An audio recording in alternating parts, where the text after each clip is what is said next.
Hi Whovians, Harry here, and welcome to my review of the 5th episode of Doctor Who Season 2, the episode, The Story, and the Engine. Now, before this episode started, I was really intrigued by what this episode's concept would be about. And after the episode, did it grip me? Did it stay intriguing? Well, that is what this video dives in to find out. But before we get into my review, don't forget to subscribe, also leave a like and comment down below, and let's get in to the video.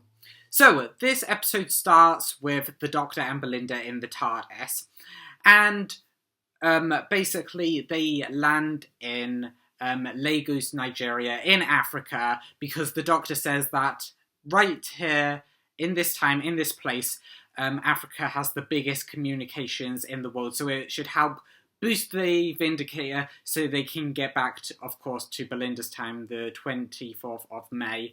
So, hopefully this will help the Vindicator. But there is another, kind of thought from the Doctor on why he wants to land here. Because he says to Belinda that he is an evolved life form. He has had many different bodies, many different lives. And this is the first time he has had this black body. And he has a friend, of course, in this time, in this place called Omo, who owns a barbershop, and he just feels like he belongs in that place. It's a place where he can feel that he has connection and feels like family with these people. And it is just a bit funny that he goes, this is the first time that he has had this black body. But there is a scene that later in this episode where the only other black Doctor, the fugitive Doctor, has a personal connection with a character, Abby, in this episode. So it's just funny how he is saying this is the first time he has had a black body, but the other Doctor that has a major connection in this episode is the only other black Doctor. So I just think it's funny how this is built up to that, yet we see his other incarnation who, of course, is like him. But, of course, it is very touching, and Belinda says that, Doctor, you might feel insecure sometimes, and that you need a place where you can belong, where there are people that make you feel like part of the family, friends. And that's the most human thing ever. You might say it's because you're a Time Lord who has had many different lives, but that's the most human thing ever. And it is. Sometimes you can feel like you don't belong, but you'll find friends, family, who will accept you for you. And it's just a really touching scene between the Doctor and Belinda.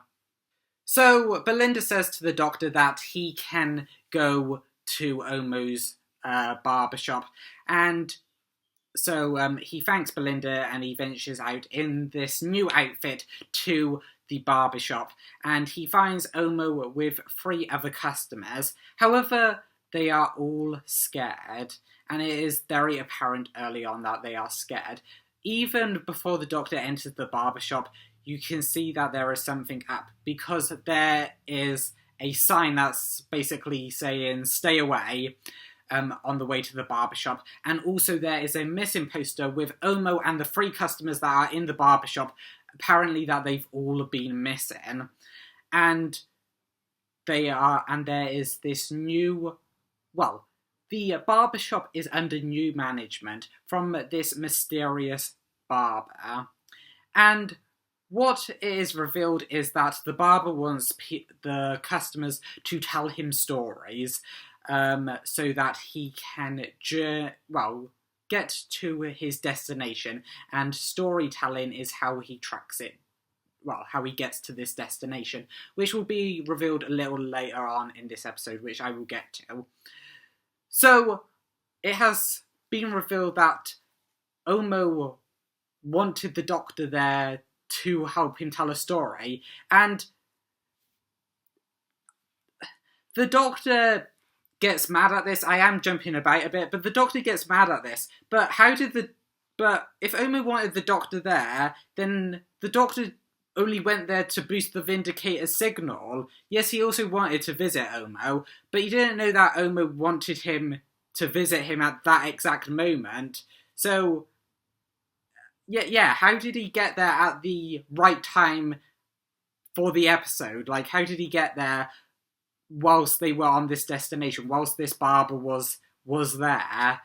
Yeah, it's a bit like they just randomly turn up at the correct time when, I mean, yes, I know the TARDIS takes you where you need to go, but it is a bit, a bit convenient.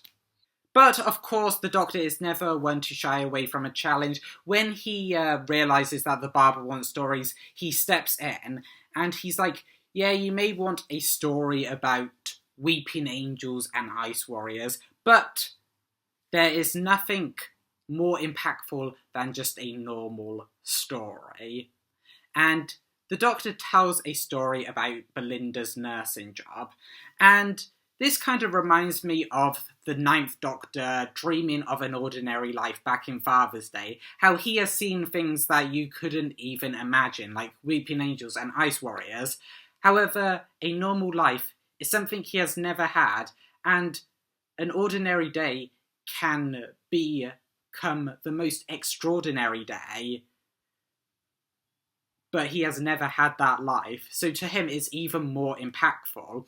And the way he describes Belinda's day, it just starts out as a normal day, that Belinda just gets called in to this patient, and she knows what is up immediately, which I think they're trying to make it so that they are saying, yeah, Belinda's a good nurse because she's had trouble with helping aliens in this series. But of course she has had trouble because they're aliens. Yeah, she's a good nurse. You don't need to keep harping on that no doctors or paramedics knew what was up with this woman, but Belinda did because she's so good. Yeah, okay, she's a good nurse. You don't need to slag off everyone else. Yes, she's had a problem with aliens because they are aliens. Obviously, she's not going to know how to fix them with future medical kit that won't be invented for another thousands of years. She's gonna have trouble. But yeah, it talks about how Belinda manages to know what's going on with this woman, what's wrong with her, and then it leads you in a way where you're thinking it's sad that this patient Belinda has been caring for, she died. She missed her own nan's birthday because she got put in this situation, and it might all be for nothing. However, when Belinda is leaving her job just a couple of weeks later, the woman appears. Belinda cured her, and it's just so nice that the woman appears with a bunch of flowers to give Belinda, thanks her profusely for what she did, that the doctors were going to do something wrong, but Belinda, helped her. It's just so nice to see, and how, yes, an ordinary day can turn into an extraordinary one. But something that is bad with this is that this is the Mrs. Flood cameo in the Doctor Who episode, in this episode. That is just Mrs. Flood passing Belinda, saying that she's just checking on someone in the hospital. That's it. Worse than, I think, every other cameo we have had in this series. But that's just a small nitpick. But also, this is the Doctor explaining this story, so how does he not know that Mrs. Flood is keeping an eye on him and Belinda? It is possible that Belinda didn't explain who her neighbour was, that she just said it was her neighbour that was passing her by in this story, because of course it's from, the Doctor has heard this from Belinda because it's a story about Belinda, and maybe the picture window which puts their stories up in this window just creates a vague picture, which we have seen when the other people were telling their stories. It was just vague pictures. So, yeah, maybe that's why the Doctor doesn't know that this was Mrs. Flood. But, yeah, again, unfortunately, it's a bit tenuous. But, of course, fortunately, this is not a companion-like episode. Fortunately, Belinda gets involved in the story too, because every time someone enters the barbershop or the barbershop door opens, the TARDIS reacts. And Belinda's like, come on, TARDIS, tell me what's going wrong, and it eventually tells her that this is coming from Omo's palace, that she needs to get there. I don't know how she knows what way to go, because she has to get through this busy market.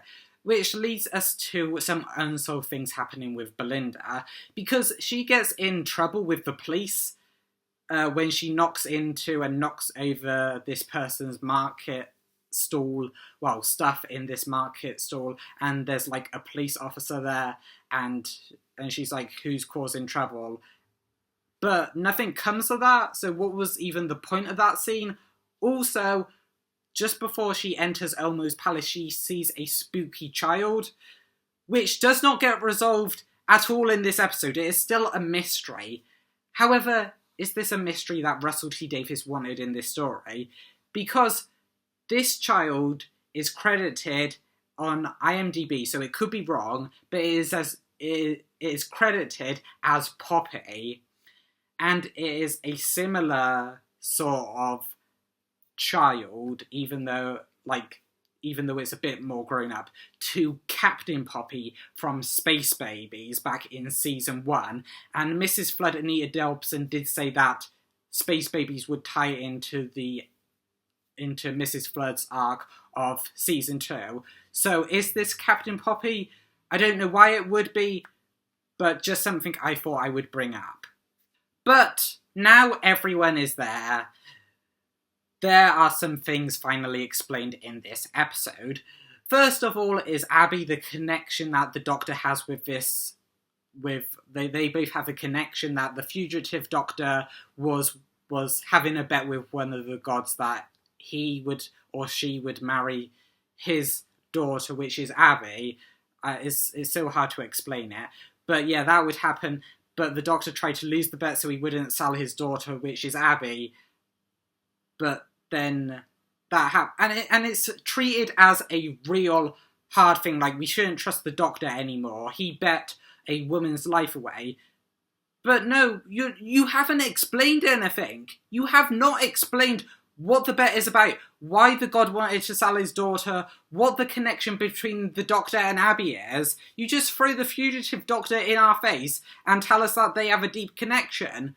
No, you have not explained it. Explain why this relationship, this connection happens. Explain it better. Explain it more well. We need to see this over many episodes.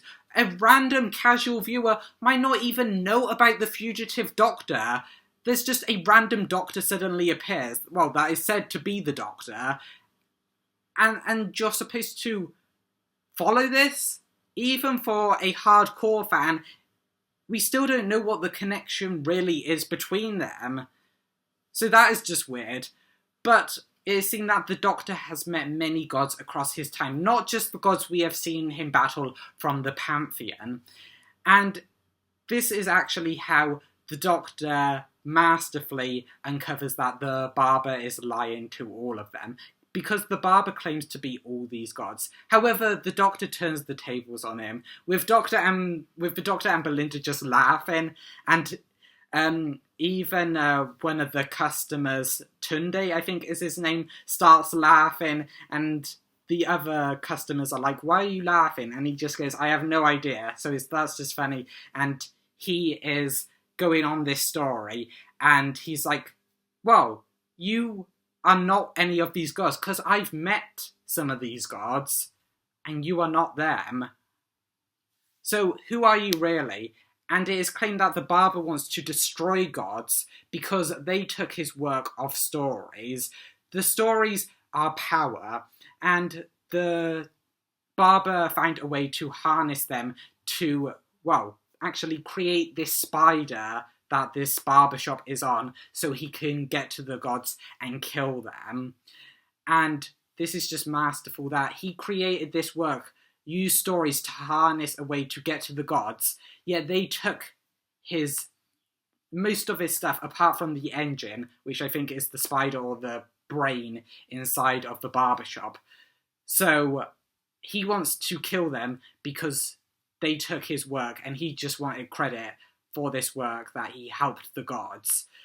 But the Doctor, of course, knows these gods, and is like, you are not them. Tell me who you are. And the Doctor claims that once he learns of the Barber's plan to kill the gods, that is a terrible plan, because the gods are tied to humans, and if the gods die, humans will die too. But Doctor, didn't you just kill Sutekh in, like, Empire of Death? Like, reduced him to ashes? Like, so if he's not dead, well, he has to be dead. And if it's only the fact that the gods only controlled, like, their part, like, Sutekh was the god of death, so maybe all death will stop.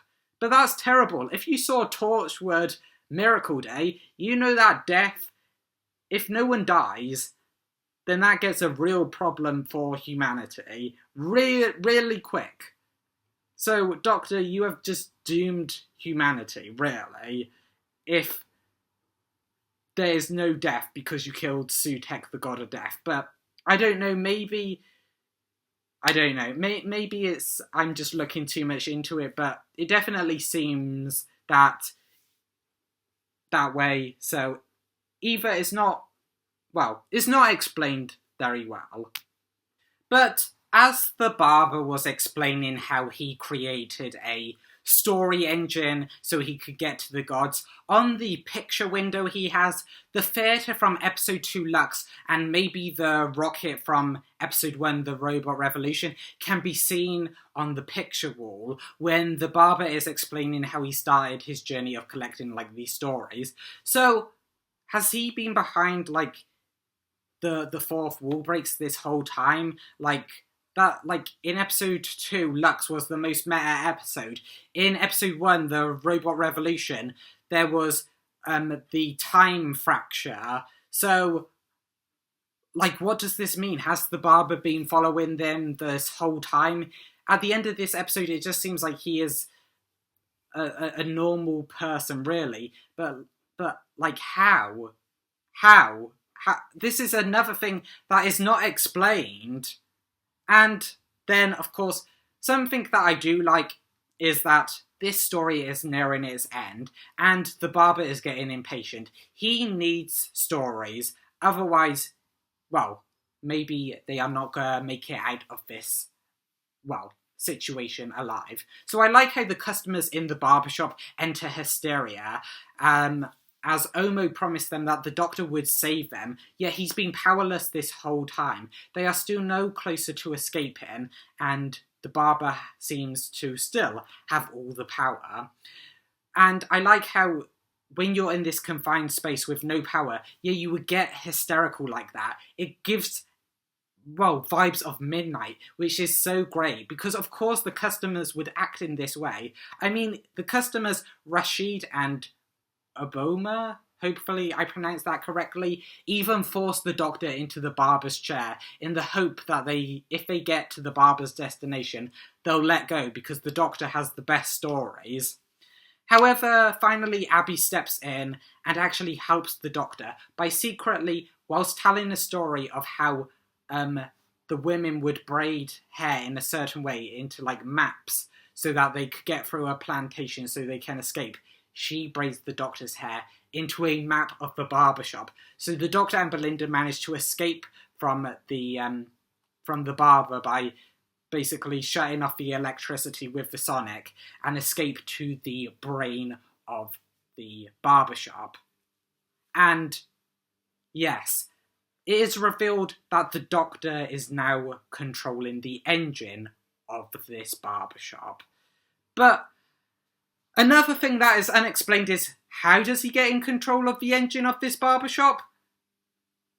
I don't know, just trust him. But I do like that every Doctor is shown in this episode. We get every single Doctor in this episode, I think, apart from the War Doctor. And we get speeches from them. We get probably one of the best speeches in all of Doctor Who. Like 12's war speech in the Zygon invasion.